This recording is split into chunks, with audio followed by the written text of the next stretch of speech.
Father, the Son, the Holy Spirit. Amen. Holy Innocents, this is our feast day today. Niños Inocentes. This is our original state, our innocence, our holiness, until we sin.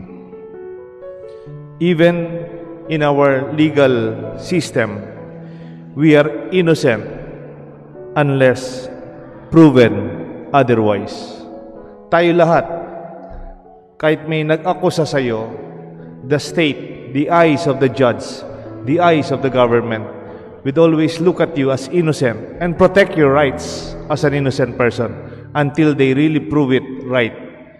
Prima facie evidence, until the proof is really very, very, very obvious. That is the legal procedure. We assume the innocence as our basic and original state because we want to avoid the suffering of an innocent person. Marami na rin po yung mga nakulong after some time then realize that person is innocent. Nawala na ang panahon, ang buhay ng tao. Hindi na po pwedeng ibalik yon. We avoid the suffering of those who are blameless, those who are pure and moral. On the other hand, if there is guilt, dapat they really willed it. Ginusto nila ang hindi tama.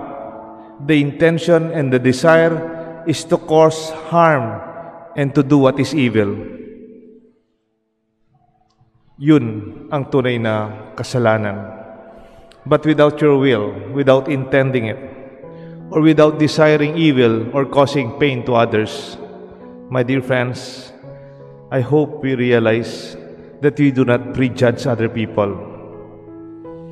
Herod killed and sacrificed so many innocents and murdered and martyred, and because he was afraid to lose his power. Out of his own fear of the newborn Messiah, he took the lives of the innocents.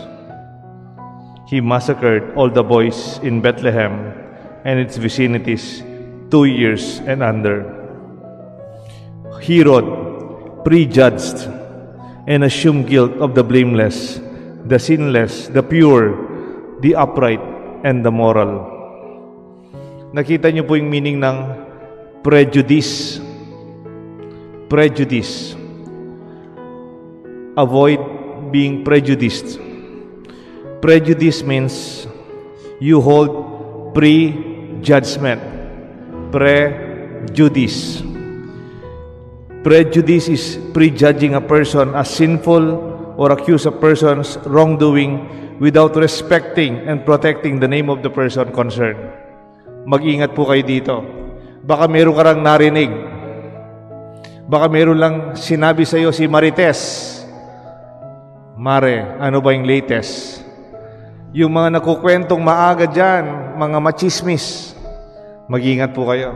Yung nababasa po ninyo sa Facebook, sa mass media, sa social media, do not take it as something final or real or even true. Bakit?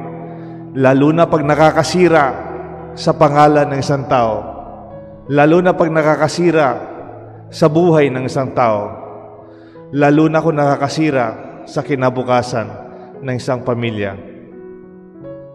Huwag ko kayo agad maniwala. Hold your judgment. Hold your guns.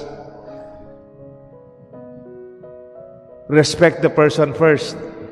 Kahit naman yung batas, hanggang hindi sila duman ng maraming proseso, mahabang proseso, they do not make a judgment. Tayo pa ya, instant, immediately, talaga? Talaga pang Marok yung tao ngayon? Talaga palang makanyan? That's not correct. Sana sa sapang bato, sa parokya natin, we do not become prejudiced. We do not judge people easily. We take it with a grain of salt. We have to think otherwise. Baka sabihin mo, kumaring Marites, baka naman hindi naman yung buong istorya yan. You only know one part of it. Baka naman hindi niya talaga gustong gawin yan. Baka naman hindi tayo sigurado. Huwag mo tayong maghusga. Huwag mo nating paniwalaan. That is more gracious. That is more Christian. That is our obligation to protect the name of people. Halimbawa, to the extreme, talagang may kasalanan yung tao. Talagang nagkamali yung tao. O talagang masama yung ginawa niya at gusto niya. You don't even have to judge. Sabi nga, why will I judge? I'm not a judge. Or do not judge a book by its cover. If you are not a judge, and it's not a book. Pero, kahit na nagkamali na, let God take care of that. Ipasa Diyos nyo na. But respect the person and give them another chance to start all over again. That is called God's mercy. The mercy of God and His forgiveness blots out all our guilt and allow you to restore your name, to restore your life, and to bring back your dignity, your innocence. Kaya nga po itong ating pinagpipistahan, hindi lang po itong niños inocentes that were sacrificed and massacred by a real guilty person. Sino po yun? The real guilty person are not the children. It is that person who asked them to be massacred. It was Herod. Because of his own fear and insecurity that he is losing his power as king because of the newborn Messiah. Sometimes with our own fear, with our own bias, with our own insecurities, we prejudge other people. Galing sa ating mismong takot, galing mismo sa ating mga hindi tamang pagtingin sa kapwa at sa sarili, nagkakamali tayo sa ating paghusga. We'd rather not judge. I'd rather respect. I'd rather welcome. I'd rather accept the person. Because God will always do that. Alam niyo po anong gusto sabihin ng mercy? Kasi sabi ng isang magkakapatid, Father, bakit po namin mamahalin ng kapatid namin yan? He does not deserve to be loved. Kasi bata pa kami, hindi na magandang ugali niya, hindi siya natapos sa pag-aaral, kami natapos sa pag-aaral. Ngayong may asawa na kami, wala siyang trabaho, sa amin siya kumukuha ng tulong. Bakit kailangan kaming tumulong sa kanya? Hindi naman kasi karapat dapat mahalin. He's not worthy of love. Sa tingin ko naman doon sa pamilya, tama naman sila eh. Tama yung kapatid niya. Pero yung mama, yung mother, still loves her son. Kahit na black sheep ang tawag sa kanya. Tapos nakakwento ko yung nanay, matanda na po yung nanay, 80 plus na. Umiyak siya, sabi niya, Father, my children do not love their brother. Totoo naman eh, kasi marami siyang kakulangan, marami siyang hindi magandang ginawa sa pamilya. Napuno na yung mga kapatid, ayaw nilang tumulong, ayaw niyang mahalin ang kapatid. But Father, what can I do? I am the mother. I love my son. I do not love my son because he deserves it. I love my son because he needs it more. Mahal ko siya hindi dahil karapat dapat siyang mahalin. Mahal ko siya dahil mas kailangan niyang pagmamahal kaysa mga kapatid niya. Do you know what they call that? It's called mercy. Mercy means love that is not deserved. Yung pagmamahal na hindi man dapat mahalin. Ganyan ang pagmamahal ng Diyos sa atin. And that love restores our innocence. That love brings back our dignity. That love brings back the name that we received before as God's children. Mayroon pong isang kaibigan, Irish po siya. Pangalan niya Helen Mitchell from Ireland. She worked with us for many years in Social Action San Fernando. She's some kind of a social worker from Ireland. She told the story when she was a young girl about grade school, they had an activity with their teacher. Meron silang grade school activity. Alam niyo po kung ano yon? Hindi niya makakalimutan.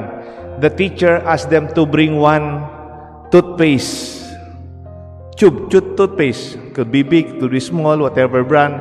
Basta magdala kayo ng toothpaste. So everybody was bringing toothpaste, their favorite toothpaste, strawberry flavor, mint flavor, very beautiful toothpaste, small. And then they also asked them to bring a carton. And then they were very excited for the activity. And then the teacher said, "My students, are you ready?" "Yes, ma'am, we are ready." So this is our activity. You remove the cup of the toothpaste, and then you bring out all the contents of the toothpaste on the cardboard. Yay! They put all the toothpaste on the cardboard. Iba-ibang kulay, may white, may chocolate. Yeah. So when all the contents of the toothpaste were already on the cardboard, and then the teacher said, "Now, the next activity is this. You bring the toothpaste back to the tube. Isolin ninyo yung toothpaste dun sa lalagyan." And the students said, anyway, they were baby kids. They put it again, and then, anong gagawin? Pag sinoli mo yung toothpaste sa tube, it was very messy.